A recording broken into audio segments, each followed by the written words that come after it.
Welcome to this video presentation here at Wimbledon Carriage Company. And here we have the BMW 118i M Sport on a 73 plate. I'm going to start off by showing you around the outside of the car first of all, and then we'll hop in and run through some of the controls on the inside. From the outside, you can see it's a 5-door car with those M Sport alloys, tinted windows as well. We're going to start off in the boot area of the vehicle first. As we approach the back of the car, you can see we have reversing sensors, plenty of boot space along with that 60/40 split folding rear seat as well.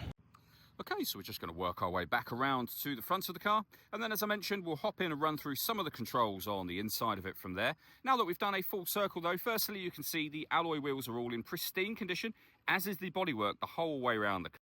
Just briefly before we climb in, I think it's well worth seeing the interior from this exterior point of view. There's plenty to run through on the dashboard, so let's hop in and we'll do that now. Okay, now that we're inside the car, we're going to start with the dials. On the far left-hand side, we have the fuel gauge, then we have the speedometer, and over on the right-hand side, the rev counter for the car. You can also see the total miles. They are 16,527. If we back out to the steering wheel next, over on the right-hand side, we have our stereo and phone controls. On the left-hand side, cruise control and speed limiter. And then into the center, the main screen for the car. It's touchscreen, as you can see, and as you can also see, really nice clear colour display for your satellite navigation. You don't have to use the touchscreen.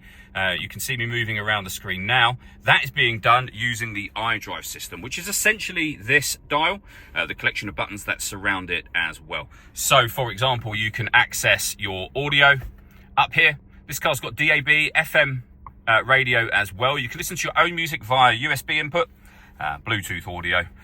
And all of those are accessed here, so you can pair your phone, you've got your satellite navigation, and at the bottom here, you can connect up for Apple CarPlay and Android Auto as well.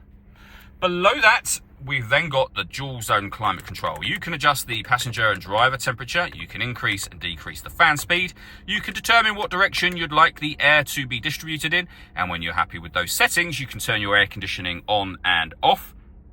You can, if you wish to, just hit auto. The car will then take full control of the direction of the air and fan speed to maintain these temperatures. You can override that whenever you wish to. Just press that button again. You'll go back to whatever settings you had that on previously. We have a heated driver's seat with 3 different heat settings and the same for the passenger side. The main volume for your stereo can be found just there. We have some storage, USB input, a 12-volt charging socket, 2 cup holders, and then the gear lever for the fully automatic gearbox. And around that, you can change the driving setup of the car. We have the start and stop button for the engine. We can turn off the stop and start, the parking sensors, and the traction control for the vehicle as well. The last thing I want to run through is the paperwork we hold for the vehicle. So in the envelope is the spare key, so 2 keys in total. The V5 registration document is, of course, there, showing it's a 2-owner car from new.